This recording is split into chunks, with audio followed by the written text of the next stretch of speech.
마태복음 5장 33절부터 37절까지 말씀입니다.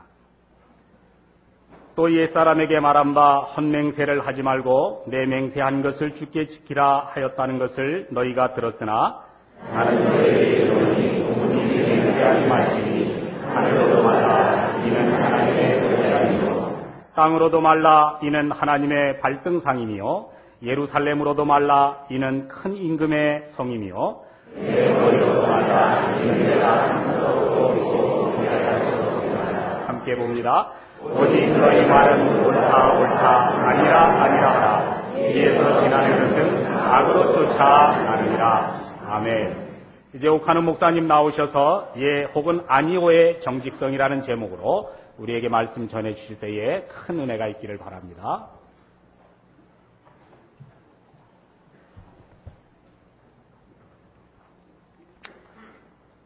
최근 들어 우리 사회에서는 참 들을 때마다 가슴이 답답해지는 사건들이 연속 터지고 있었습니다. 예를 들면요, 목사라는 사람이 교회 개척을 하기 위한 자금을 마련한다는 구실하에 뒷돈을 대주면서 그에게 채권을 위조해가지고 시장에 유통시키다가 구속을 당한 일이 있습니다. 기가 막히는 일이죠. 서울경찰청장이 학력을 날조했다가 3일 만에 옷을 벗는 참 웃지 못할 일들이 우리 눈앞에 벌어졌습니다. 또 요즘 요즘 입시철이죠. 고교생들의 그 내신 성적이 참 중요한데 교사들이 잘못했는지 치맛바람이 너무 세서 그런지 내신 성적을 너무 부풀려가지고 어느 학교의 내신 성적은 88%가 전부 엉터리라는 기사까지 나오는 것을 보았습니다.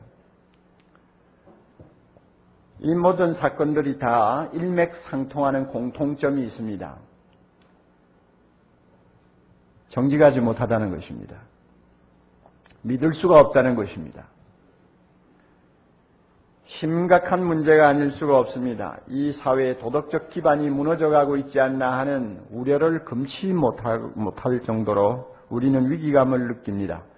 법을 집행하는 공직자가 또 다음 세대를 교육하는 교직자들이 그리고 이 사회의 양심이라고 할 수 있는 성직자들이 사람들로부터 믿을 수 없는 인격으로 의심을 받는다는 것은 정말 기가 막힌 현실이요. 이런 상황에서 이 나라의 미래가 과연 보일 수가 있는지, 우리에게 장래가 있는지 의심을 하지 아니할 수가 없습니다.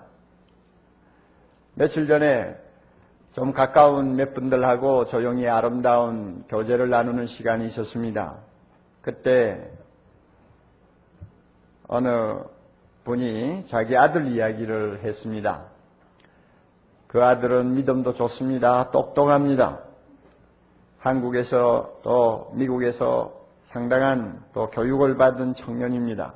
우리나라에서 직장생활 한 2, 3년 하더니 어느 날 갑자기 아버지를 찾아와서 이런 말을 하더랍니다. 아버지, 한국을 떠나고 싶어요. 유학을 가든지 어떤 방법으로 가든지 한국을 떠나고 싶습니다. 그 아버지는 제가 알기로는 상당한 애국자입니다. 너무 의아해서 아들에게 물었답니다. 왜 그러냐? 그랬더니 아들의 대답이 아버지, 이 나라에 앞이 보이지를 않습니다. 이 나라에 앞이 보이지를 않습니다. 그 말 한마디에는 수많은 젊은이들의 탄식과 좌절이 들어있다는 것을 우리는 느낄 수 있습니다. 젊은이들의 눈에 나라 꼴이 앞이 보이지 않게 되었다면 이 책임을 누가 져야 할 것이냐? 교회가 이 책임을 벗을 수 있습니까? 교회 지도자가 이 책임을 벗고 손을 털 수 있을까요? 세상의 빛과 소금으로 부름받은 교회, 우리 모두가 이 나라에는 1000만인이 넘는다고 지금까지 떠버리며 자랑을 했기 때문에 더 이상 책임을 회피할 수가 없습니다. 언제부터인지 사람들은 목사를 믿지 않기 시작했습니다. 이미 여론조사에서 다 드러난 이야기입니다마는 목사의 정직도는 승려보다도 못하고 매스컴의 아나운서보다도 뒤떨어진다는 것은 천하가 다 알고 있는 이야기입니다. 이래가지고 이 나라가 정직해질까요? 투명해질까요? 한국교회가 내어놓는 수치나 통계를 믿으려고 하는 사람 그렇게 많지 않습니다. 세상의 빛이라고 하는 교회가 이렇게 어두우니 나라가 어떻게 앞이 보이겠습니까? 그렇지 않겠어요? 이런 설교를 해야 되는 저 자신도 쥐구멍이 있으면 차라리 들어가서 숨고 싶은 생각이에요. 어떻게 할 도리가 없는 상황을 놓고 내 힘으로 도무지 바꿀 수도 없는 이 암담한 현실을 놓고 차라리 어딘가 사라져버리는 것이 낫겠다는 생각을 합니다. 이만큼 우리나라가 지금 도덕적으로 어렵습니다. 우리 모두 긍정해야 합니다.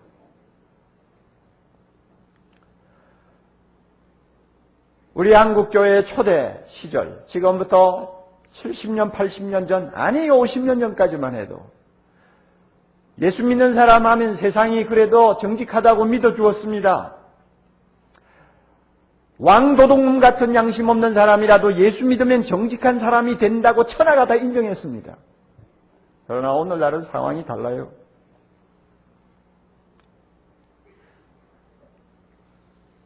어쩌다가 유별나게 정직한 사람이 보입니다. 나는 예수 믿는 사람이에요. 나는 손해를 보고 욕을 먹어도 절대 거짓말 못하겠습니다 하고 버티는 사람이 어쩌다가 있어요. 그러면 주변 사람들이 놀랍니다. 또 마음으로 감동을 받습니다. 그리고 수근수근 하는 말이 있어요. 예수 믿는 사람 중에서도 저런 사람들이 있네. 스스로 놀라는 거예요. 이게 뭘 의미합니까? 뭘 의미합니까? 이 사회의 빛이라고 해야 될 교회가 정직하지 못하다는 데서는 안 믿는 사람과 다를 바가 없고 이 사회의 불신 모든 정치인들이나 기업가들보다도 교회의 지도자가 더 나은 점이 없다는 이야기입니다. 자, 이런 상황을 우리가 오늘 맞고 있습니다. 얼마나 기가 막히는지요, 얼마나 하나님 앞에 두려운지요, 부끄러운지요. 사랑하는 형제자매 여러분, 우리 모두가 정직한 사람으로 다시 태어나지 아니하면 하나님께서 한국교회에서 얼굴을 돌리실지 모릅니다. 촛대를 옮기실지 모릅니다. 우리 모두가 세상 사람들에게 짓밟히는 마디른 소금이 되어버리면 촛대만 덩그러니 화려하게 서있지 불꽃이 꺼져버린 교회가 된다면 하나님이 손을 대지 않아도 한국교회는 무너져 내릴 것입니다. 우리는 이와 같은 위기의식을 가져야 됩니다. 이런 의미에서 오늘 주님이 우리에게 주시는 말씀에 귀를 기울여야 합니다. 비록 듣기가 매우 어려운 말씀이에요. 설교하기가 매우 힘든 말씀이에요. 안 했으면 좋겠어요.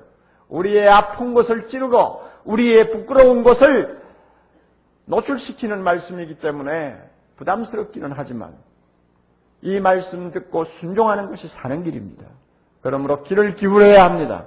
그리고 우리가 정직한 사람으로 거듭나야 합니다. 하나님의 은혜로 우리 새로워져서 우리의 입술이 깨끗해져야 합니다.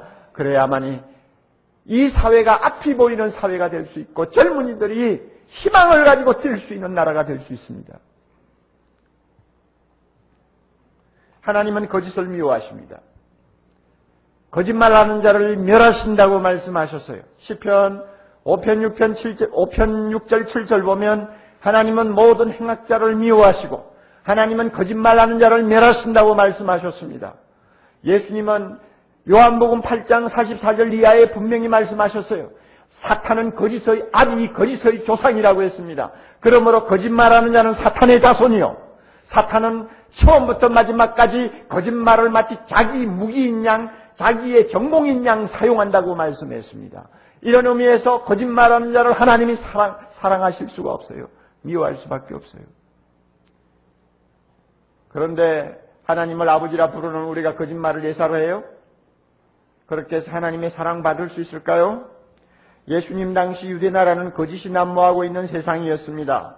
성전에서 거룩하게 예배하고 제사 지내고 할 때는 굉장히 정직하고 거룩한 백성인처럼 보였지만 그들은 성전 밖으로 나오면 지능적으로 거짓말을 하고 상습적으로 거짓말을 하는 사람들이 많았습니다.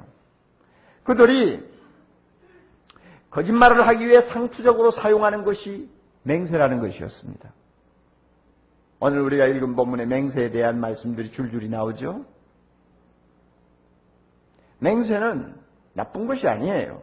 구약에 보면 하나님이 맹세를 하라고 그랬어요. 꼭 중요하고 심각한 어떤 문제를 놓고 약속을 할 때 사람들이 이 약속을 지킬지 안 지킬지 서로가 의심이 가는 일이 생기잖아요. 그럴 때는 맹세를 해서 서로의 마음을 안심시키라고 그랬어요. 서로가 신뢰하라고 그랬어요. 그리고 어떤 문제를 놓고 내가 옳으냐 내가 옳으냐 하는 것을 다투어야 되는 어려운 분쟁이 생길 때는 맹세를 통해서 그 분쟁을 잠재우고 서로를 신뢰하도록 하셨어요. 그래서 맹세가 뭐냐? 맹세는 맹세하는 사람이 정직하다는 것, 거짓말하지 않는다는 것, 약속을 꼭 지킨다는 것을 하나님의 이름을 들어서 맹세함으로써 사람들에게 확인을 시켜주는 하나의 방편이었습니다. 하나님께서도 마음에 의심 반, 우려 반 하고 있는 아브라함을 저녁에 데리고 나가서 하늘에 있는 별을 가르치면서 아브라함아 하늘 좀 봐라. 하늘의 별 셀 수 있느냐? 너 못 세지? 내가 너의 후손을 이처럼 많게 하겠다 하고 약속하실 때 사람이 보기에는 참 구름 잡는 이야기죠. 그러니까 아브라함이 잘 믿지 못할까 싶어서 하나님이 자기보다 높은 자가 없잖아요. 그러니까 자기 이름을 걸어서 아브라함에게 맹세를 하셨어요. 내 이름을 걸고 맹세하노니 내 말대로 너 자손이 하늘의 별처럼 많게 하리라. 하나님이 맹세하는 말씀을 듣고 아브라함이 믿었어요. 아브라함 하나님의 맹세를 들었어요. 이렇게 맹세는 좋은 것입니다. 그러나 하나님께서 몇 가지 조건을 걸었습니다. 맹세할 때에는 꼭 여호와 하나님의 이름으로 맹세하라. 그리고 여호와의 하나님 이름으로 맹세할 때는 반드시 지켜라. 안 지키면 내가 그 대신 책임을 묻겠다고 말씀합니다. 그리고 맹세할 때는 망령되이 맹세하면 안 되고 헛되이 맹세하면 안 되고 일상생활에서 함부로 습관적으로 맹세하면 안 된다고 했습니다. 그리고 맹세할 때는 하나님 외에 다른 이름을 사용하면 안 된다고 분명히 조건을 달았습니다.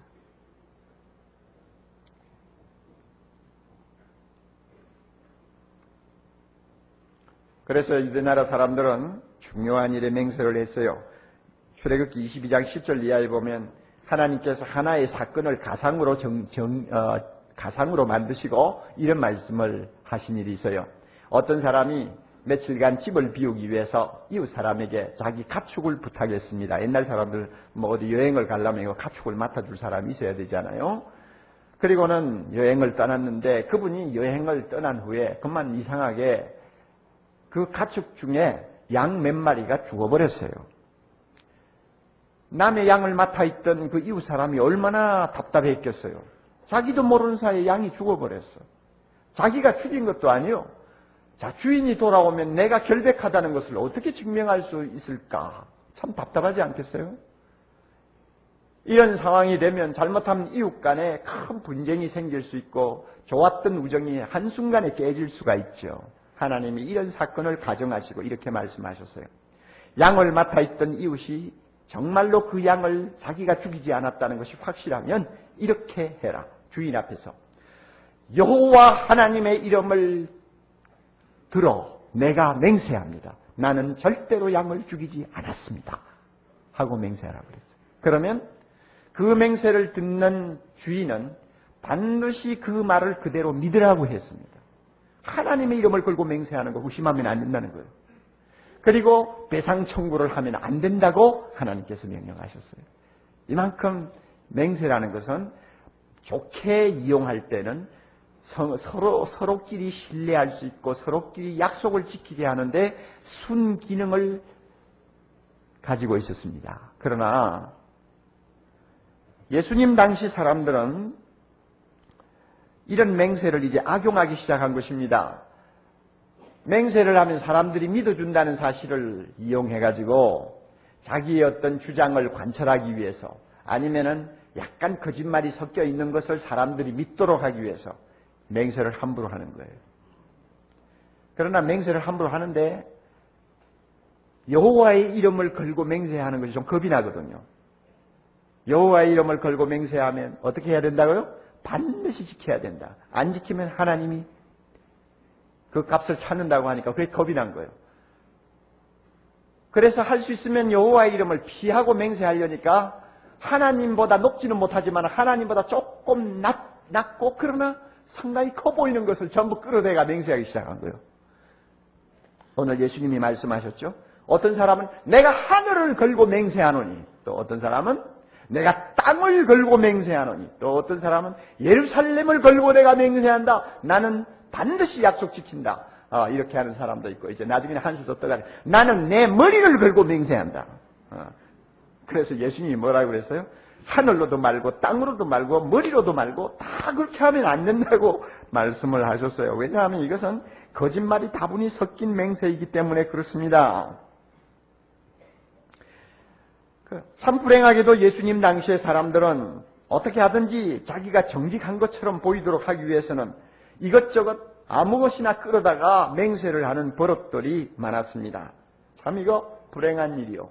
그러니 얼마나 그 사회가 믿을 수 없는 사회요, 타락한 사회였다는 것을 우리가 짐작할 수 있습니다.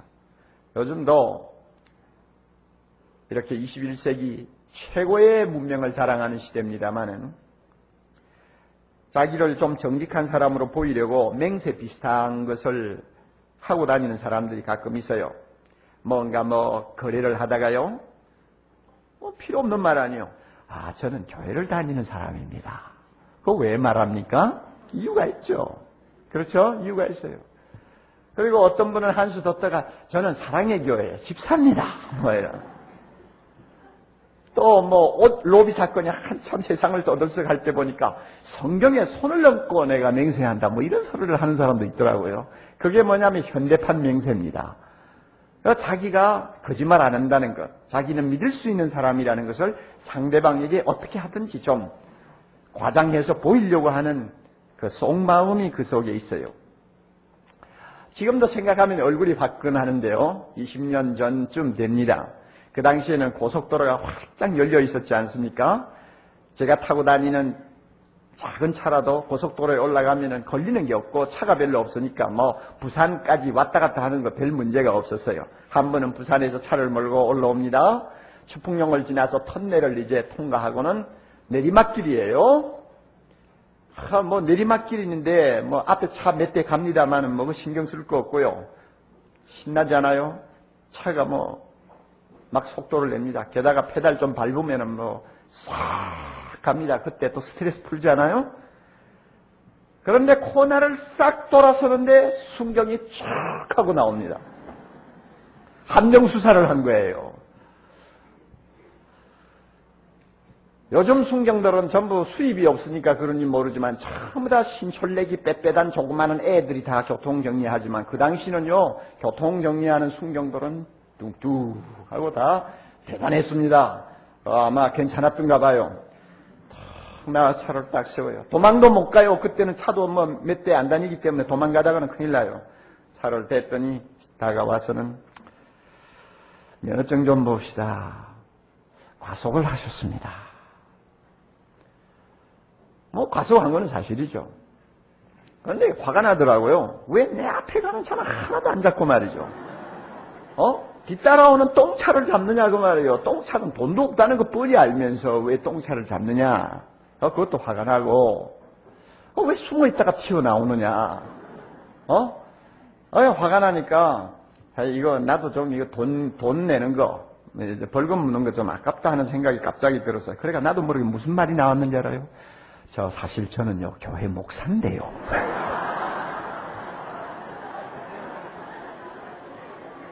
여러분 한번 생각해 보세요. 거기에 교회 목사라는 게 무슨 소용이 있어요? 그런데 저도 모르게 교회 목사인데 어떻게 과속을 했겠습니까? 그러니까 봐달라는 이야기죠. 믿어달라는 이야기죠. 이게 내 말 밑바닥에 깔려 있는 거예요. 그러니까 이게 일종의 맹세죠. 자, 그 말하면, 그렇습니까? 예, 가십시오. 하면은 또 신이 날 텐데, 절 쳐다보고 웃더니, 목사십니까? 그래요. 그러나 뭐 억울하시겠지만은, 우리 처지도 있으니까 좀 보태주고 가십시오. 목사님이니까 좀 동정 좀 하십시오. 한번 생각을 해보세요. 자, 제가 목사라고 밝힌 것은 제가 좀 정직하게 보이려고 밝혔는데 그 사람은 또 역이용해가지고 목사니까 자기 동정 좀 하고 가래요. 이러니까 세상 묘지경인 거예요.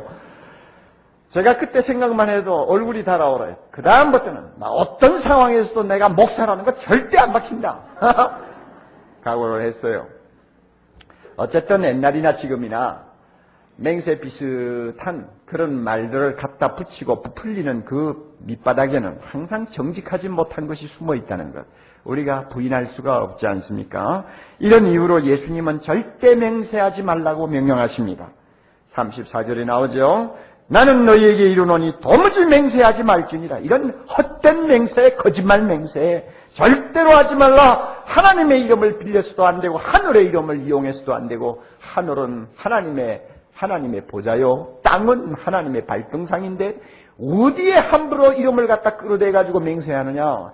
어떤 이름을 갖다 맹세를 해도 그 이름은 하나님을 잊어버리고 사용할 수는 없다. 하늘이고 땅이고 머리고 모든 것이 다 하나님께 속했는데 하나님의 이름을 욕되게 하는 것이니까 어떤 이름으로도 맹세하지 말지니라. 주님께서 이렇게 명령을 하십니다. 그러므로 하나님의 자녀는 말을 할 때 예면 예고, 아니면 아니라고 말해라. 거기에서 보태고 빼는 것은 벌써 그 근본이 잘못됐다. 악에서 쫓아나느니라. 예? 37절. 악에서 쫓아나느니라. 다시 말하면 그 동기가 순수하지 못하다는 것입니다. 뭔가 구린내가 나는 말이라는 말입니다. 그러므로 예면 예고, 아니면 아니라고 하는 투명한 말을 하면서 살아야 된다고 주님이 말씀하십니다. 사랑하는 형제자매 여러분, 오늘 우리가 이 예수님의 교훈을 가지고 무엇을 배워야 합니까? 어떤 계시의 음성을 우리가 들어야 합니까? 하나님의 자녀는 정직해야 된다 하는 하나님의 음성입니다. 맹세가 필요 없는 투명한 인격을 갖추어야 된다 하는 것이 오늘의 메시지의 키입니다. 맹세를 하지 않아도 사람들이 우리를 믿어줄 정도의 삶을 살아야 된다는 것이고 말을 해야 된다는 것입니다. 사랑하는 형제자매 여러분, 정직하십니까? 옥 목사를 보고도 저는 질문합니다. 너는 정직하냐? 우리 모두가 각자를 놓고 얼마나 정직하냐 물어야 합니다. 사람들에게 요즘 많이 읽히고 있는 맥스 루카도가 참 재치 있는 말을 했기에 제가 그대로 인용합니다. 한번 들어보세요. 우리 자신에게 대한 아주 무언가를 일깨워주는 말일 수도 있습니다. 우리는 상사의 호감을 사기를 원합니다. 그래서 아첨을 합니다. 우리는 그것을 윤활유라고 부르지요. 그러나 하나님은 거짓말이라고 하십니다. 우리는 사람들의 칭찬을 얻기를 원합니다. 그래서 과장을 합니다. 우리는 그것을 극적 효과라고 부릅니다. 그러나 하나님은 거짓말이라고 하십니다. 우리는 사람들의 존경을 받기 원합니다. 그래서 갚을 수 없는 빚을 지고 분에 넘치는 집에서 삽니다. 우리는 그것을 성공이라고 합니다. 그러나 하나님은 거짓된 삶이라고 말씀합니다.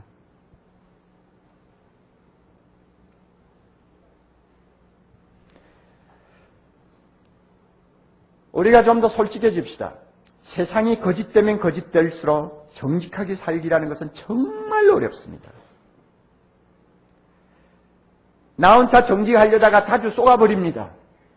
나중에는 손해를 봅니다. 그러다가 보면 정직할 수 없다는 생각을 합니다. 그래서 자기도 은근히 적당하게 세상 사람처럼 말하고 세상 사람처럼 행동하게 됩니다. 그러면 내가 그렇게 말하고 행동하니까 모든 사람을 같은 칼라로 봅니다. 다 그렇게 말하고 그렇게 행동하는 사람으로 받아들이게 됩니다. 결국 나도 모르게 내 안에 하나의 고정관념이 생기는데 무엇입니까? 안 믿는 것이 상책이다. 이런 고정관념이 내 마음에 꽉 자리를 잡아요. 그리고 어쩔 수 없어서 꼭 믿어주어야 할 상황이 되면 속문셈 치고 믿어주자 하는 선심성 신뢰로 땜질을 해버립니다.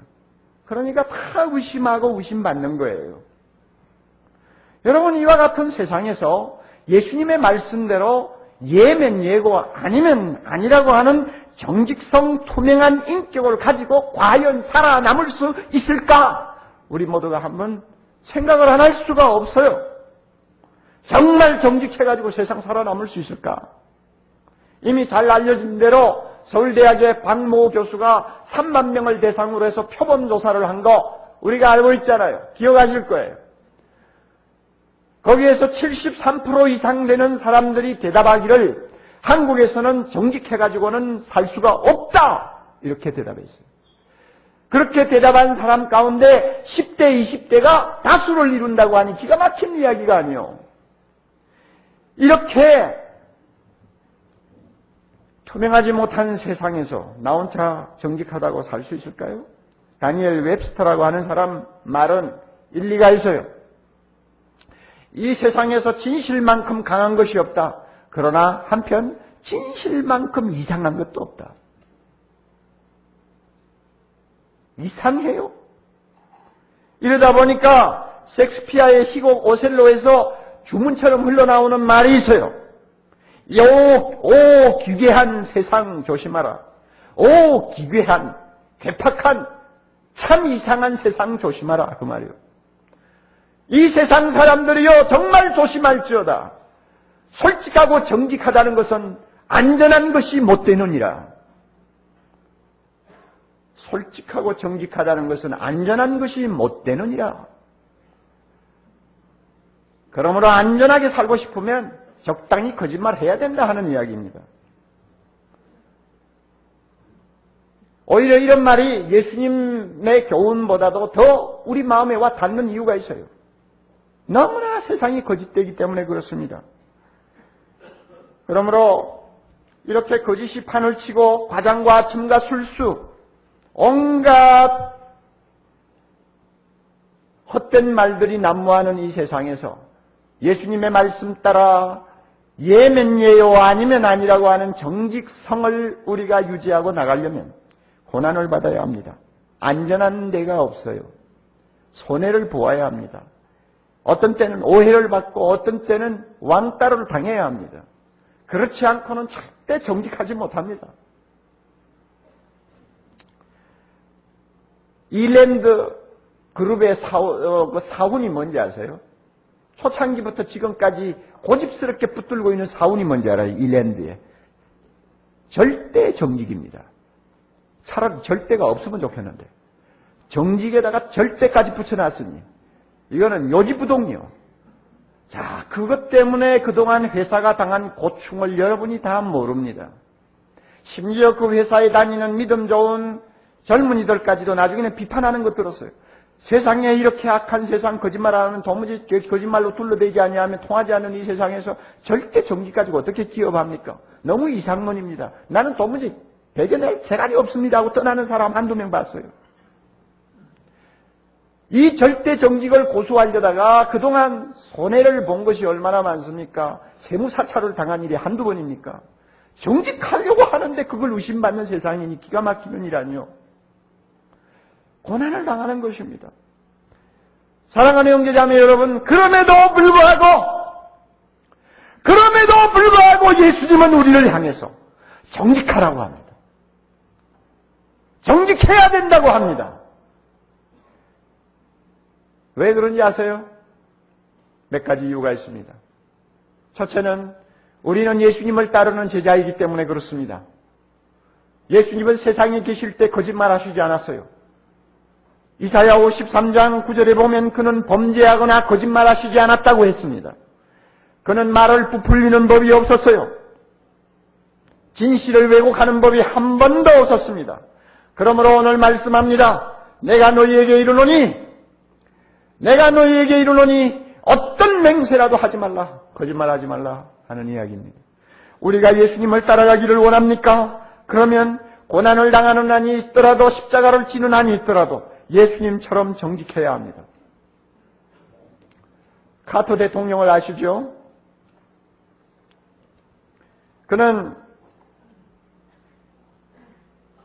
1976년인가요?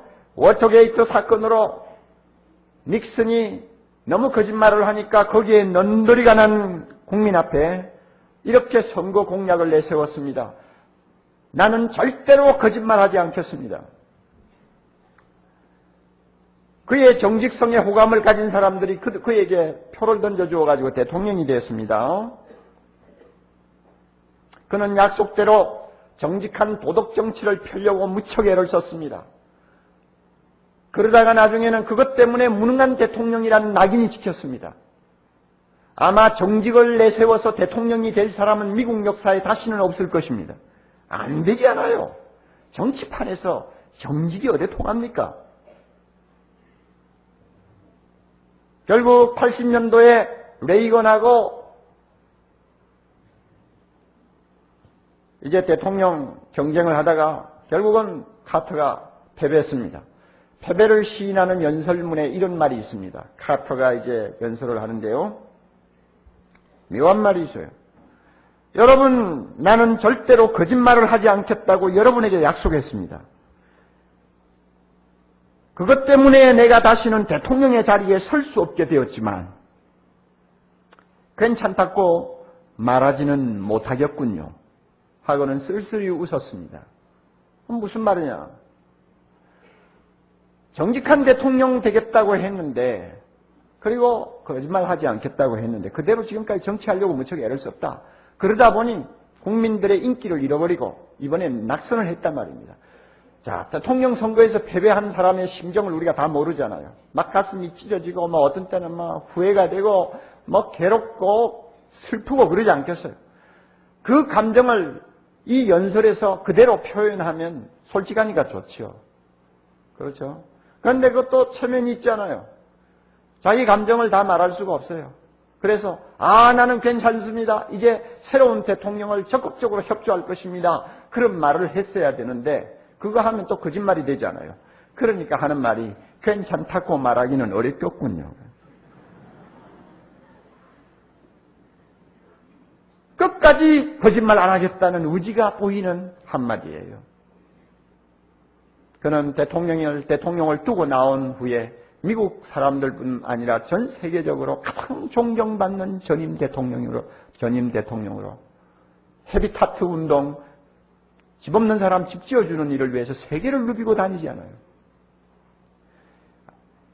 대통령이 되지 못하든지 무능한 대통령이라는 욕을 먹든지 간에 예수의 제자가 되기를 원하는 사람은 정직해야 됩니다. 카트는 그렇게 살았어요. 우리도 그래야 합니다. 둘째는 하나님이 정직한 자를 축복하시기 때문입니다.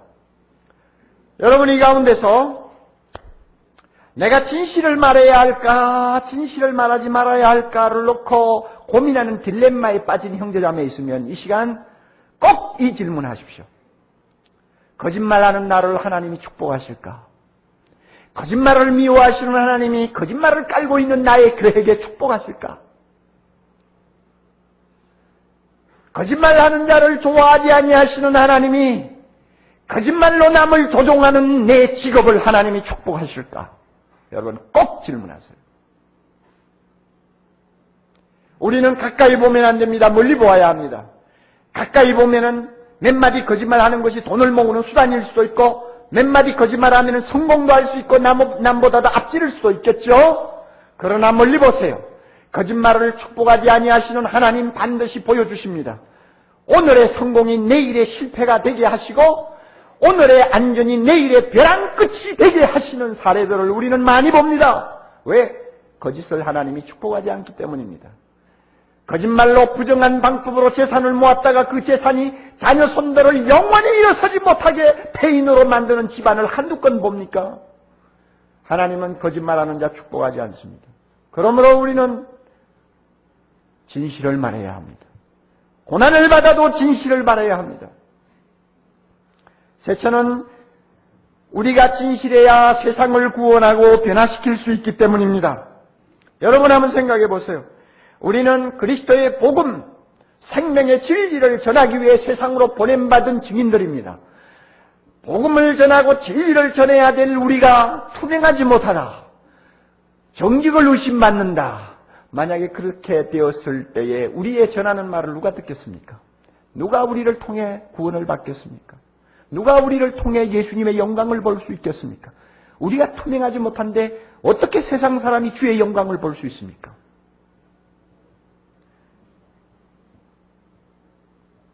우리가 이 세상을 구원하려고 하는 하나님의 뜻을 마음에 두고 그 뜻을 이루어 드리기 위하여 한평생을 사는 사람이라면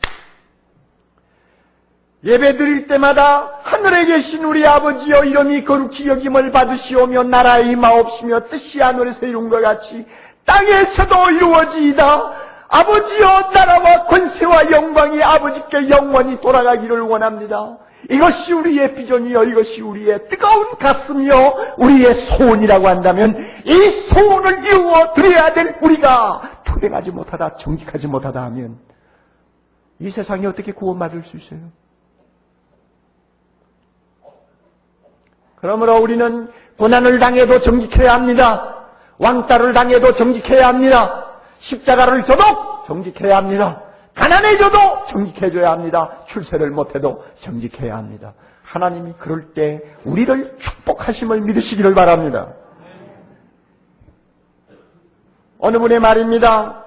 그분이 이렇게 말했어요.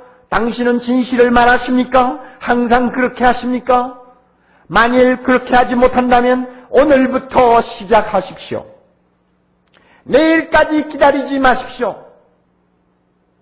오늘의 물결이 내일의 파도를 이루고 명년의 홍수를 이룹니다. 오늘부터 시작하십시오. 예수님처럼 되십시오. 예수님처럼 진실을 말하고 오직 진실만을 말하십시오. 우리가 모두 이 말을 마음에 담아야 합니다. 새 사람을 입은 하나님의 자녀를 향하여 바울은 에베소 4장 25절에서 이렇게 교훈합니다. 그런즉 거짓을 버리고 각각 이웃으로 더불어 참말을 하라. 우리는 진실해야 합니다. 정직해야 합니다.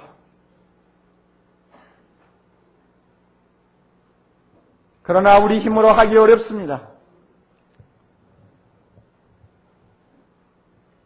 다윗이 하나님 앞에 무릎 꿇고 기도하던 기도가 바로 우리 기도가 될 필요가 있습니다. 시편 51편 10절 말씀입니다.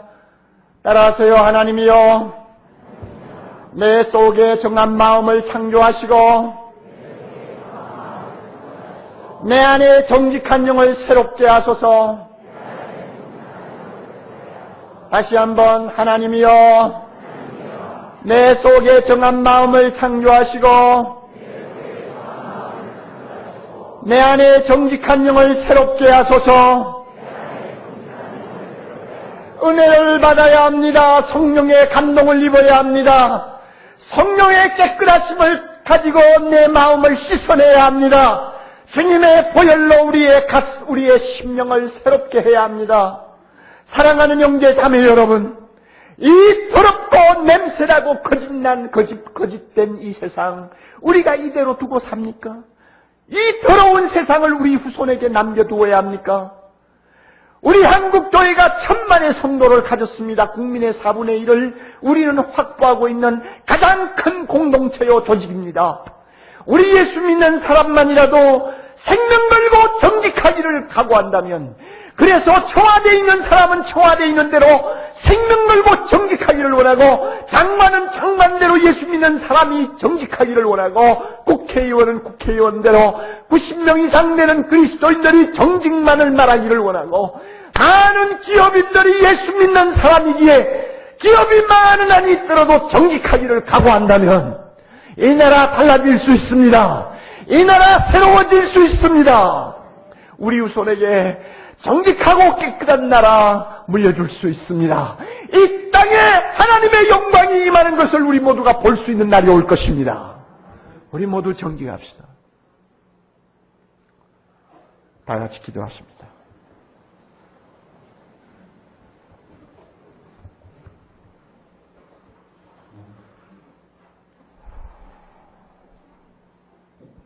멀리서도 우리의 마음을 통촉하시고 우리의 생각을 읽으시는 하나님 아버지, 언제나 거룩하시고 언제나 진실하시고 언제나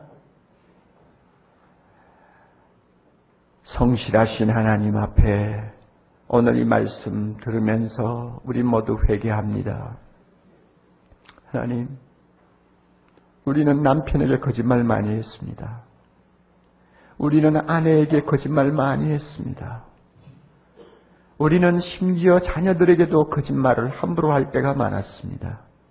믿는 사람들끼리 눈을 뜨고 거짓말을 예사로 한 일도 있습니다. 오 하나님, 예수를 믿고 주님의 제자가 되었다고 하는 우리의 삶 돌이켜보면 옛날 맹세를 함부로 남발하면서 남을 속이던 유대인들과 다를 바가 없다는 것을 우리 모두가 주님 앞에 고백하지 아니할 수가 없습니다. 그 결과 이 사회가 믿을 것이 하나도 없는 사회가 되어버렸고 앞이 보이지 않는 사회가 되어버렸습니다. 주님, 이 모든 죄를 이 시간 회개합니다. 목사인 부족한 종의 모든 거짓말을 주님 앞에 회개합니다. 용서하여 주옵소서. 다윗이 고백한 것처럼 주여 우리 속에 정한 마음을 창조하시고 우리 안에 정직한 영을 새롭게 해주시옵소서. 성령의 거듭나게 하심을 통해서 우리 심령의 거짓을 씻어내어버리고 예수님처럼 정직하여 하나님이 주시는 축복을 받을 뿐 아니라 우리를 통하여 이 나라가 정화되고 치유되고 새로워지는 놀라운 은혜를 우리가 누릴 수 있게 해주시옵소서. 하나님 은혜 주시옵소서. 성령이여 이 시간 힘있게 임하셔서 완악한 마음을 주여 열어주시기를 바라오며 거짓으로 상습적으로 거짓말하는 심령마다 하나님 앞에 두려워 떠는 마음 주시기를 바라오며 오 하나님, 우리 모두가 정직해질 때, 투명해질 때 이 사회에 하나님이 주실 놀라운 은혜를 우리가 대망하면서 하루하루를 힘들지만은 정직한 사람으로 살게 해 주옵소서. 헌금위원 그 자리에 일어나십니다.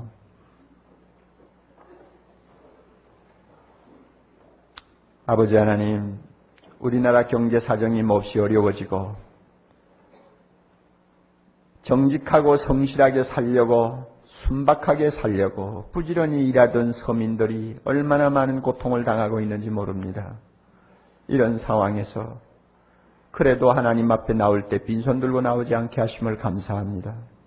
주여, 비록 작은 것이지만 우리가 호주머니 뒤져서 되는 대로 던지는 헌금이 아니고 우리에게 생명 주시고 건강 주시고 우리에게 평안 주시고 그래도 일용할 양식 주시고 그래도 우리의 한때를 살 수 있도록 인도해 주신 하나님의 은혜, 예수님 때문에 값없이 구원받게 하신 하나님의 은혜 생각하고 정성껏 드리는 헌금이오니 받아 주시옵소서. 그리고 드리는 손길들마다 주님 앞에 날마다 주여 기도하는 그 소원을 들으시고 30배, 60배, 100배 결실을 주시옵소서. 오 하나님, 우리 교회 성도들에게 경제적인 축복도 주시기를 바랍니다. 좀 더 부유한 삶을 통해서 하나님의 나라를 위하여 우리가 헌신할 일이 너무나 많사옵고 선한 일을 위해서 흩어가며 살아야 될 일이 너무나 많습니다. 물질의 축복도 주시기를 간절히 원하옵나이다. 추운 겨울 하루하루 사는 것을 큰 십자가처럼 느끼는 사랑하는 성도들 오늘도 위로해 주시고 일용할 양식 주시고 우리 모두 함께 도우면서 살게 해주시고 병상에서 외롭게 투병하며 주님만을 찾는 귀한 성도들 많이 있습니다. 하나님, 그들을 버리지 마옵시고 이 시간도 찾아가셔서 내가 낫고자 하느냐 하시고 내 믿음대로 될지어다 하시며 그들의 팔을 붙들고 일으켜 주시옵소서. 예수님 이름으로 기도하옵나이다. 아멘.